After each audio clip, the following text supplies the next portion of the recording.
SPB சாராக இருக்கட்டும், பாலச்சந்திர சாராக இருக்கட்டும், இயக்குனர் எம்ஏ பாரதிராஜா சாராக இருக்கட்டும், இப்படி ஒவ்வொரு ஆளாக வந்து நம்மளை விட்டு போயிட்டே இருக்காங்க. அப்படின்றப்போ இதெல்லாம் பார்க்கும்போது எப்படி சார் இருக்கு? பார்க்க போகிறது மனிதன் இப்போ யாருமே மனிதனாகவே வாழல, எதுக்காக வாழ்கிறோன்னே தெரியாமல் வாழ்ந்துட்டு இருக்கிறாங்க. சிஎம்க்கு நான் ரொம்ப நன்றின்னு சொல்லிக்கிறேன். எப்படின்னா, எங்கள் டைரக்டருக்கு முதல் மரியாதை தந்த எங்கள் ஹீரோக்கெல்லாம் வந்து பொண்ணுவோட பேசிக்கிட்டு ஜாலியாக இருந்தாங்க. அவருக்கு பிடிக்கவே பிடிக்காது, அடி பிச்சு போடுவார். அப்புறம் பின்னால் தான் சொன்னார், ஏன் சார் நீங்கள் மட்டும் பொண்ணு விட்டு ஜாலியாக பேசிட்டு இருக்கிறீங்க? நான் கேட்டேன் அவர்கிட்ட, நீங்கள் மட்டும் ஜாலியாக பேசுகிறீங்க, நாங்களாம் பேசுனா வந்துட்டு எங்களை அடிச்சிங்க. இடையில ஒரு ரூமர் போயிட்டு, ரொம்ப பழைய ரூமர் தான், ஆனாலும் நீங்கள் சேது படம் வந்து நீங்கள் பண்ணுறதா இருந்துச்சு அப்படின்ற மாதிரியும் அது விட்டுச்சு. அது எதனால சார், என்ன காரணம்? இப்போ கூட இப்போ எல்லோரும் இப்போ எங்கே போடல சார், நீங்கள் விஜயெல்லாம் உங்களுக்கெல்லாம் பாடியிருக்காரு, எல்லாருமே எம்எல்ஏ ஆகிட்டாங்க, எங்கள் ஊருக்கெல்லாம் எம்எல்ஏ, எங்கே நீங்கள் போய் அவரோட வந்து எம்எல்ஏ ஆகி செஞ்சு மினிஸ்டராக இருக்கலாமே அப்படின்னு சொல்லுவாங்க. இல்லை, எனக்கு பாடலாம் தெரியாது, எனக்கு நல்லா இருக்காது. சரி, டைரக்டருக்காக பாடுறேன்.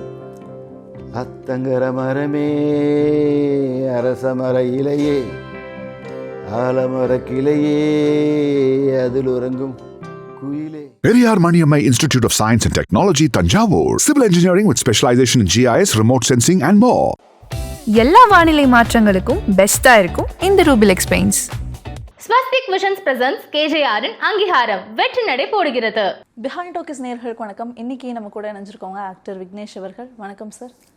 இப்போ கிழக்கு சீமையில் இருக்கிற ஆத்தங்கர மரமேவாக இருக்கட்டும், இப்போ தாமரை பூக்கும் அந்த பாட்டாக இருக்கட்டும், இன்ன வரைக்குமே ஃப்ரெஷ்ஷாக இருக்குது. இப்போ ரீசெண்டாக கூட ரொம்ப ட்ரெண்டாக வேறு போயிட்டு வந்துச்சு. அந்த காலகட்டத்தில் வந்து சார் ஃபோன் பண்ணி, என்னடா பார்த்தியா ட்ரெண்டாக போயிட்டுருக்கு அப்படின்ற மாதிரி. ஆமாம் அது லியோ படத்தில் வந்துட்டு விஜய் சார் பாடியிருப்பாங்க. அப்போ வந்துட்டு விஜய் சார் வந்துட்டு டைரக்டர் வீட்டுக்கு பக்கத்து வீடு, பக்கத்து வீடு. லியோ படம் ரிலீஸ் ஆன டைமில் வந்துட்டு சிஎம் வந்துட்டு டைரக்டர் வீட்டுக்கு வந்து பார்த்துட்டு போயிருக்காங்க. அப்போல்லாம் ஃப்ரெண்ட்லி, பக்கத்தில் ஒரே காம்பவுண்டு தான், நடந்தே வந்துடுவார், நடந்தே போவார். இப்போ கூட சிஎம் கூட டைரக்டர் இறந்ததுக்கு நடந்தே தான் வந்தார், காரில். பக்கத்து வீடு தான் வந்து சிஎம்ஏ பேசிகிட்டு இருக்காரு. அந்த சாங், எங்கள் சாங் சார் வச்சுருக்கிறோம் அப்படி பேசினாராமா அப்படின்னு சொல்லுவாங்க. அதுவும் இல்லாமல் இந்த நேரத்தில் நான் சிஎம்க்கு நான் ரொம்ப நன்றி சொல்லிக்கிறேன். எப்படின்னா, எங்கள் டைரக்டருக்கு ஒரு முதல் மரியாதை தந்த எங்கள் இயக்குனர் பாரதிராஜா அவர்களுக்கு அரசாங்கம் ஒரு முதல் மரியாதை கொடுத்துருக்குது. ராஜ மரியாதையோட, அரசாங்க மரியாதையோடு அவருக்கு அடக்கம் செஞ்சுருக்காங்க. 72 குண்டு முழங்க அவருக்கு ஒரு மரியாதை பண்ணியிருக்காங்க. அதுக்கு இந்த நேரத்தில் நம்ம தமிழ்நாடு சிஎம் அவர்களுக்கு மனசார நன்றியை தெரிவிச்சுக்கிறேன். கண்டிப்பாக அது வந்துட்டு என்னுடைய சார்பாகவும் என் குடும்பத்தார் சார்பாகவும் என் அனைத்து தரப்பட்ட டைரக்டருடைய ரசிகர்கள் சார்பாகவும் நான் நன்றியை தெரிவிச்சுக்கிறேன் சிஎம் அவர்களுக்கு. கண்டிப்பாக சார். இன்னொரு விஷயமே பேசப்பட்டு இருக்கு. என்ன அப்படின்னா, 50 ஆண்டுகளாக வந்து இண்டஸ்ட்ரியில் வந்து பாரதிராஜா சார் அவர்கள் வந்து இருந்துட்டுருக்காரு. அப்படின்னுமே அவருக்கு ஒரு பாராட்டு விழா வந்து நடத்தியிருக்கலாமே, நடிகர் சங்கம் வந்து அதுக்கு ஒரு ஏற்பாடு பண்ணியிருக்கலாமே அப்படின்ற மாதிரி ஒரு விஷயம் சொல்லிட்டு இருக்காங்க. கரெக்ட். நாங்கள் எல்லாருமே பேசணும், நிறைய அவர் டேரக்டருக்கு பண்ணணும் செய்யணும் அப்படின்னு நிறைய பண்ணிட்டு இருந்தோம். ஃபஸ்ட்டு வந்துட்டு இந்த நடிகர் சங்கத்தில் பில்டிங்கை கட்டி முடிச்சிடலாம் அப்படின்ட்டு நாங்கள் ரொம்ப முயற்சி பண்ணிகிட்டு இருந்தோம். அந்த பில்டிங் லேட் ஆகிடுச்சு, சில நல்லா லேட் ஆகிடுச்சு. ஆனால் பில்டிங் நமக்கு ஒன்று பண்ணணுங்கிறது அது எங்களுக்கு பெரிய போராட்டமாக ஆயிடுச்சு. அதுக்கே ஃபண்டு தேவைப்பட்டுச்சு. அந்த ஃபண்டு கலெக்ட் பண்ணி முடியாததுக்கே இதாகிடுச்சு. பார்த்தா ஓரளவுக்கு ஃபினிஷிங் ஸ்டேஜுக்கு வந்துருக்குது. அதனால் அவருக்கு வந்துட்டு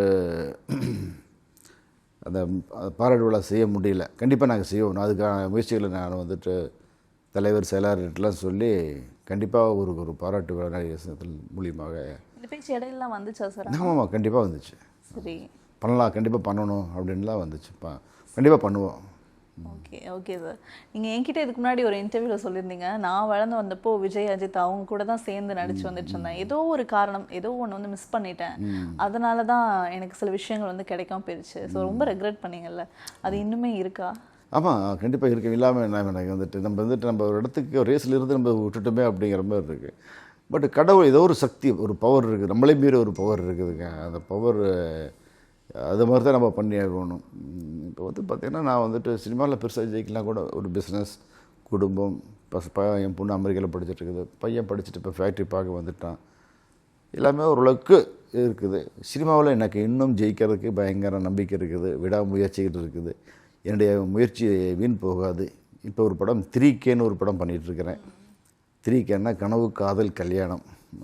ஓகே. ஆமாம், படம் வந்துட்டு ஒரு 50% முடிஞ்சது. ஒரு குடும்பஸ்த கதை, குடும்பமான கதை. அது தமிழ்நாடு, இது இந்தியா மற்ற அமெரிக்காவில் எடுக்கிறோம். ஷூட்டிங் போயிட்டுருக்குது. என்னோடய முயற்சிகள் கண்டிப்பாக சினிமாவில் இன்னொரு இடத்த பிடிப்பேன் அப்படிங்கிற நம்பிக்கை எனக்கு இருக்குது. கண்டிப்பாக விட மாட்டேன். கண்டிப்பாக சார். இப்போ இண்டஸ்ட்ரி எப்படி பார்த்துக்கிட்டோன்னா எஸ்பிபி சாராக இருக்கட்டும், பாலச்சந்திர சாராக இருக்கட்டும், இயக்குனர் பாரதிராஜா சாராக இருக்கட்டும், இப்படி ஒவ்வொரு ஆளாக வந்து நம்மளை விட்டு போயிட்டே இருக்காங்க அப்படின்றப்போ இதெல்லாம் பார்க்கும்போது எப்படி சார் இருக்கு? ஆமாம், நீங்கள் பேர் யோசிச்சிருக்கீங்க? ஆமாம், இதெல்லாம் வந்துட்டு பார்க்க போகிறது மனிதன். இப்போ யாருமே மனிதனாகவே வாழல. எதுக்காக வாழ்கிறோன்னே தெரியாமல் வாழ்ந்துட்டுருக்குறாங்க. நம்ம எதுக்காக இந்த பூமிக்கு வந்துட்டுருக்குறோம், நம்மளுடைய கடமைகள் என்ன, இங்கே இருக்கும்போது எப்படி வாழணும், முடிஞ்ச அளவுக்கு நீங்கள் உதவி பண்ணால் கூட ஒருத்தரை வந்துட்டு உத்தரம் பண்ணாமல், ஒருத்தர் கெடுதல் பண்ணாமல், அவன் மனசு அவனுடைய அவனை எந்த அவனுடைய சுயநலத்துக்காக அவனை ஏமாற்றாமல் வாழ்ந்தாலே போதும். இதுதான் நம்ம இயற்கையை நம்ம சொல்லி கற்றுக் கொடுக்குற பாடங்கள் தான். அவங்களுடைய இயற்கையான இறப்புகள் சொல்லிக் கொடுக்குறது இதுதான். இப்போ வந்துட்டு நம்ம மனிதனாக வாழணும் அப்படிங்கிறது தான். ஒரு பக்குவம் வரணும். அந்த பக்குவம் நமக்கெல்லாம் வந்துட்டு நம்ம இந்த உலகத்தில் 1000 வருஷத்துக்கு இருக்க போதில்லை. சின்ன வாழ்க்கை, இந்த சின்ன வாழ்க்கையை சிறப்பாக பண்ணணும் அப்படிங்கிறது. அதே மாதிரி நீ இருக்கும்போது அவங்கெல்லாம் நமக்கு கற்றுக் கொடுக்குறது என்னென்னா, எவ்வளோ பெரிய ஜாம்பவான்கள் அவங்கவுங்க தொழிலில் பெருசாக ஜெயிச்சிருக்காங்க. நம்ம அதில் அவங்க இடத்துல இல்லைனா கூட நமக்குள்ள ஒரு இந்த பூமியில் வாழ்ந்த வாழ்க்கைக்காக ஒரு அடையாளம் வைக்கணும்னா நம்மளும் சினிமாவில் ஒரு அடையாளம் வச்சுட்டு போகணும் அப்படிங்கிற ஒரு அழுத்தம் நமக்கு மனசுக்குள்ளே இருக்குது. பாரதி ராஜா சார்கிட்ட நீங்கள் சொல்லணும்னு நினச்சி சொல்லாமல் விட்ட விஷயம் ஏதாவது இருக்கா சார்? இல்லை, அவருக்கு வந்துட்டு என்னென்னா இது என்ன குற்றப்பரம்பரை படம் பண்ணணும் அப்படின்னு ரொம்ப ஆசை. குற்றப்பரம்பரை எனக்கு ஒரு கேரக்டர் கொடுத்துருந்தாரு. அதில் நிறைய ஹீரோக்கள் பண்ணுறதா இருந்துச்சு. சரி. அந்த இதில் எனக்கு வந்துட்டு அது வந்து அவருக்கு வருத்தம். நானும் குற்றப்பரம்பரை அப்போ நிறையா டிஸ்கஷனில் கலந்துருக்கிறேன், போயிருக்கிறேன், பேசியிருக்கிறேன். இப்போ சசிகுமார் டைரக்டர் அவர் பண்ணுறதா கேள்விப்பட்டேன். இது எனக்கு ரொம்ப வருத்தமாக இருந்துச்சு. சரி, அவருடைய ஆசைப்பட்ட படம் அவர் பண்ணியிருக்கலாம் அப்படின்ட்டு ஒரு இது. சினிமா ரொம்ப நேசிச்சார், சினிமா டைரக்ஷன். அவருடைய ஒரிஜினல் நேம் சின்னசாமி. அப்புறம் நிறையா கஷ்டப்பட்டு சினிமாவில் வரவங்க கஷ்டப்படாமல் இருக்க முடியாது. ஆனால் ரொம்ப அந்த டைமில் இவருக்கு மட்டும் இல்லாமல் ராஜா சாருக்கு, கங்கையம்மன் சாருக்கு, சில ஃப்ரெண்ட்ஸுக்கில் இவர் வேலை செஞ்சு அந்த வருமானத்தில் சாப்பாடு எல்லாம் கொடுத்து ரூமில் தங்க வச்சுருக்காரு. அதெல்லாம் ஒரு பெரிய விஷயம். அதில் ரொம்ப யாருக்கும் மனசு வராது. தன்னைத்தானே காப்பாற்றி சுயநலமாக இருக்கிற அந்த காலத்தில் அவர் மற்றவங்க திறமைக்கு மரியாதை கொடுப்பார். அவருடைய இப்போ ஒரு திறமைசாலி அப்படின்னா அவனுக்கு ரொம்ப மரியாதை கொடுப்பார். அவருக்கு வந்து அந்த திறமையை வெளியே கொண்டு வரணும்னு ஆசைப்படுவார். அதை நான் மக்களுக்கு கொண்டு போய் சேர்க்கணும்னு ஆசைப்படுவார். அதே ஷூட்டிங் ஸ்பாட்டில் வந்துட்டு நீ வேலைக்கு போயிட்டு நடிக்க போயிட்டு இப்போ நடிக்காமல் சும்மா சுற்றிக்கிட்டு இருந்து அங்கே அரட்டை அடிச்சுட்டு, அது ஹீரோவுக்கெல்லாம் வந்து பொண்ணுவோட பேசிக்கிட்டு ஜாலியாக இருந்தாங்கன்னா அவருக்கு பிடிக்காது. அடி பிச்சு போடுவார். அப்புறம் பின்னால் தான் சொன்னார், ஏன் சார் நீங்கள் மட்டும் பொண்ணு விட்டு ஜாலியாக பேசிட்டுருக்கிறீங்க? நான் சேட்டாக விட்டேன், நீங்கள் மட்டும் ஜாலியாக பேசுகிறீங்க, நாங்களாம் பேசுனா வந்துட்டு எங்களை அடிச்சிங்க. நான் வந்து சினிமாவில் வந்துட்டு ஒரு இடத்துக்கு ரீச் ஆகிட்டேன், நான் பேசுகிறேன், நான் ஒரு டேரக்டர்ஸ் தான் சொல்லிட்டு இருக்கேன், நான் பேசுகிறேன். நீங்கள்லாம் அப்படி இல்லைடா, நீங்கள் சினிமாவுக்கு வந்துருக்கிறீங்க, இப்போவே போய் பொண்ணு முன்னாடி சுற்றி உங்கள் டயத்தை வேஸ்ட் பண்ணிக்கிட்டு நீ எதுக்கு மெட்ராஸ் வந்த, எதுக்கு நடிக்கணும்னு வந்திருக்கிறீங்க? அதனால் நீ நடிப்பு கவனம் செலுத்தணும், உங்கள் தொழிலில் கவனம் செலுத்துங்க. பொண்ணுங்கிறது ஒரு பெரிய போதை. நீ அதில் போய் மாட்டிக்கிட்டீங்கன்னா அதில் வெளியே வர முடியாது. உன்னுடைய திங்கிங் தாட் எல்லாமே அந்த பொண்ணுக்கு தான் நீ செலவு பண்ணுவேன், உன் தொழிலுக்கு நீ செலவு பண்ண மாட்டேன் அப்படின்னு சொன்னார். பின் நாட்களில் தான் தெரிஞ்சுக்கிச்சு. நாங்களாம் அப்போல்லாம் வந்து எங்களே என்னடா இவர் மட்டும் போய் ஜாலியாக பொண்ணுகிட்ட பேசுகிறாரு, நம்மளோட பேச விட மாட்டேங்கிறாரு. அப்போ உங்கள் புரிதல் எப்படி சார் இருந்துச்சு அவர் சொல்லும்போது? அப்போது இந்த மாதிரி விஷயங்கள்லாம் சொல்லும்போது அப்போ கோபம் வந்துச்சு. அப்போ சின்ன வயசுலேயே நமக்குலாம் இவர் மட்டும் ஜாலியாக பேசுகிறாரு, நம்மளே பேச விட மாட்டேங்கிறாரு அப்படி. பின்னாடி தான் தெளிவாக சொன்னார்.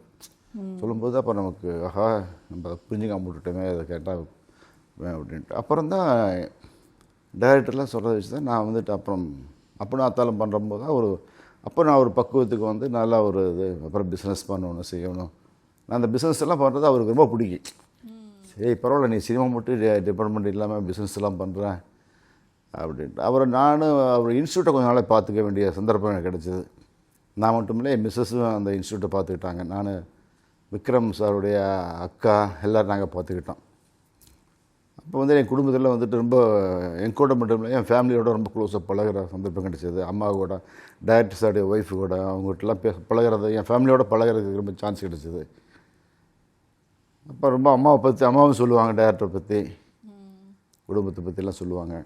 இடையில ஒரு ரூமர் போயிட்டு சார், ரொம்ப பழைய ரூமர் தான், ஆனாலும் நீங்கள் சேது படம் வந்து நீங்கள் பண்ணுறதா இருந்துச்சு அப்படின்ற மாதிரியும் அது விட்டுச்சு. அது எதனால சார், என்ன காரணம்? ஏன்னா அது ப்ரொடியூசர் வந்துட்டு எனக்கு பண்ண ப்ரொடியூசர் வந்துட்டு அவர் பண்ண முடியல. ஓகே. அவருக்கு வந்து பூஜை போட்டு ஷூட்டிங்லாம் போகும்போது அவர்கிட்ட பணம் இல்லை. தானு சாருடைய மேனேஜர் தான் ஃபஸ்ட்டு ப்ரொடியூசரு. அவர்கிட்ட செல்வம்னு ஒருத்தர், அவர்கிட்ட பணம் இல்லை. அதனால் படம் ட்ராப் ஆயிடுச்சு. பட் அந்த படம் சேது படம் நான் நடிக்கலையே ஒழிஞ்சு படத்தில் சீன் பை சீன் எல்லா சீனும் நடிச்சிட்டேன். ஏன்னா பாலா நானும் ஒரே ரூம். படம் முடிஞ்சிருச்சாமே சார்? இல்லை படம் ஷூட்டிங் ஆரம்பிக்கல. ஓ. அங்கே நானும் பாலா ஒரே ரூமில் இருக்கும்போது அப்போ கீர்த்தனா தான் ஹீரோயினே. அவங்க வந்துட்டு அந்த சீனை வந்துட்டு நாங்கள் எல்லா பேரும் நடிச்சு காட்டுவோம். ஒரு சீனில் இருக்கிற மாதிரியே வந்துட்டு அவர் வந்துட்டு இப்படிலாம் பர்ஃபார்மன்ஸ் பண்ணணும், செய்யணும் அப்படிங்கிறது முன்னாடியே அவருக்கு எங்கள் ரிஹர்சல் கொடுத்தாரு. சரி. அதனால் எல்லா சீனும் நான் நடிச்சிருக்கிறேன் மேக்ஸிமம். சேது படம் பண்ணியிருந்தீங்கன்னா வேற லெவல் ஹிட். நமக்கு என்ன இருக்குதோ அதான் என்ன. கண்டிப்பாக இப்போ கூட இப்போ எல்லோரும் இப்போ எங்கே போனாலும் சார் நீங்கள் விஜயெல்லாம் உங்களுக்கெல்லாம் பாடியிருக்காரு, கிராமங்களில் அறியாமல் சொல்கிறார். நீங்களாம் விஜய் இப்போ எல்லாருமே எம்எல்ஏ ஆகிட்டாங்க, எங்கள் ஊருக்கெல்லாம் எம்எல்ஏ, எங்கே நீங்கள் போய் அவரோட வந்து எம்எல்ஏ ஆகி செஞ்சு மினிஸ்டராக இருக்கலாமே அப்படின்னு சொல்லுவாங்க. நம்ம ஆண்டவன் வந்து நமக்கு என்னென்ன எழுதியிருக்கனோ அதுதான் இருப்பாங்க. நான் அதெல்லாம் ரொம்ப பக்குவப்பட்டிருக்கிறேன். அதெல்லாம் ஒன்றும் கிடையாது. நமக்கு கிடைக்கிறத யாரும் தடுக்க முடியாது, நமக்கு கிடைக்காததை யாரும் வந்து குணாலும் கொடுக்க முடியாது. அதனால் நமக்கு வந்து வர்றதை வந்து சேரும். நான் கொஞ்ச நாள் செய்து படம் மிஸ் ஆனதை பற்றி ஃபீல் பண்ணேன். கடவுள் ஏதோ ஒரு கணக்கு வச்சுருக்கிறாரு அப்படின்னு பக்குவப்பட்டுக்கிட்டேன், அவ்வளோதான். எங்களுக்காக 2 வரிகள் ஆத்தங்கர மரமே பாட்டு மட்டும் பாட முடியுமா சார்? உங்கள் வாய்ஸில் எனக்கு கேட்கணும். இல்லை எனக்கு பாடலாம் தெரியாது, எனக்கு நல்லா இருக்காது. சரி, டைரக்டருக்காக பாடுறேன். ஆத்தங்கர மரமே அரச மர இலையே ஆலமர கிளையே அதில் உறங்கும் குயிலே ஓடக்கர உறவு காட்டில ஒருத்தி யாரு இவ வெடிச்சு நிற்கிற பருத்தி தாவி வந்து சண்டையிடும் அந்த முகமா தாவணிக்கு வந்த ஒரு நந்தவனமா உள்ள சொந்தம் என்ன விட்டு போகாது அடவோட தண்ணி உப்பு தண்ணி ஆகாது. வரிகள் நல்லா, வைரமுத்துடைய வரிகள் வந்துட்டு ரொம்ப நல்லா. தாமரை பூவுக்கும் அந்த வரிகள் ரொம்ப நல்லா இருக்கு. இடையில ஒரு படம் பண்ணியிருந்தீங்க சார், அந்த மொட்டை அடிச்சு ஒரு படம் பண்ணியிருந்தீங்க. அது ரொம்ப நல்ல படம். ஆனால் சரியாக அது போகலையோ, நல்லா ரீச் ஆகலையோ அப்படின்ற மாதிரியான வருத்தம் வந்து எல்லாருக்கும் இருந்துச்சு. உங்களுக்கு இருந்துச்சா? இல்லை அந்த மாதிரி எந்தெந்த படங்கள்லாம் இந்த படம் நல்லா போகும்னு நினச்சேன் ஆனால் அந்த படம் வந்து மிஸ் ஆகிடுச்சு ஏதோ ஒரு காரணத்தினால அப்படின்ற மாதிரி ஏதாவது இருக்கா? நிறைய படங்கள் இருக்குது. எனக்கு சூரிய படம் ஓரளவுக்கு மக்கள்கிட்ட போச்சு. அப்போ அந்த டைமில் வந்துட்டு பத்திரிகை மட்டும்தான் விளம்பரம், பத்திரிகைகள் மட்டும் தான் கொடுக்க முடியும், வேறு எதாவது ப்ரமோஷன்ஸ்லாம் இல்லை. அப்படினால அந்த டைரக்டருக்கும் அந்த ப்ரொடியூசருக்கும் ஒரு மிஸ் அண்டர்ஸ்டாண்டிங் ஆயிடுச்சு.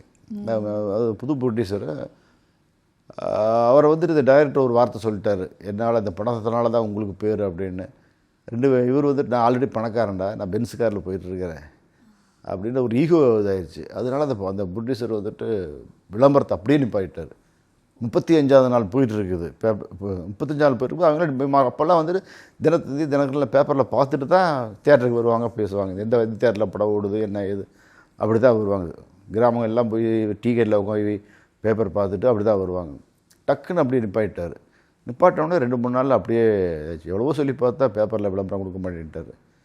யாருக்கும் ஈகோ வரக்கூடாது. அந்த டைரக்டருக்கும் ப்ரொடியூசருக்கும் அந்த ஈகோனால அந்த படம் அப்படியே ஓட அப்படியே நின்று போச்சு. அது மாதிரி எனக்கு வந்துட்டு ஆச்சாரியா படம் ஒரு நல்ல படம், அது என்னுடைய சொந்த படம். அந்த படம் நான் ரொம்ப எதிர்பார்த்தேன், அது சரியாக பெருசாக ரீச் பண்ணல. அதே மாதிரி ஈசான்னு ஒரு படம், ஒரு அருமையான படம், நல்லா அதுவும் நாங்கள் எதிர்பார்த்த அளவுக்கு போகல. இதெல்லாம் ரொம்ப எனக்கு வருத்தத்தை கொடுத்துச்சு ரொம்ப. சரி, ஓகே, நமக்கு என்ன. உங்ககிட்ட வந்த சில படங்கள் வந்து உங்கள் கை தவறி போயிருக்கா? அந்த மாதிரி இருக்குது. வண்ணவன பூக்கள் நான் பண்ண வேண்டியது, சேது. அப்புறம் வந்து விஜய் சாருடைய சிம்ரான் கண்ணு தெரியாமல் இருப்பாங்கள்ல, துல்லாத மனம் துல்லம், இதெல்லாம் ஃபஸ்ட்டு. இந்த துல்லாத மனம் துல்லம்ல நீங்கள் பண்ண வேண்டியதாக இருந்துச்சு. டேரக்டர் வந்து சொன்னாங்க பேசுகிறாங்க. சரி, ஓகே. அந்த படங்கள்லாம் பண்ணியிருந்தீங்கன்னா இன்னொரு வேறு லெவல் ஹிட்டாக இருக்கும். ஓகே சார், தொடர்ந்து படம் பண்ணுங்கள். பண்ணுற படங்கள் எல்லாமே வெற்றி பெறணும் அப்படின்னு சொல்லி பிஹைண்ட் ஓகே சார்பாக வாழ்த்து தெரிவிச்சுக்கிறோம். நன்றி சார். நன்றி.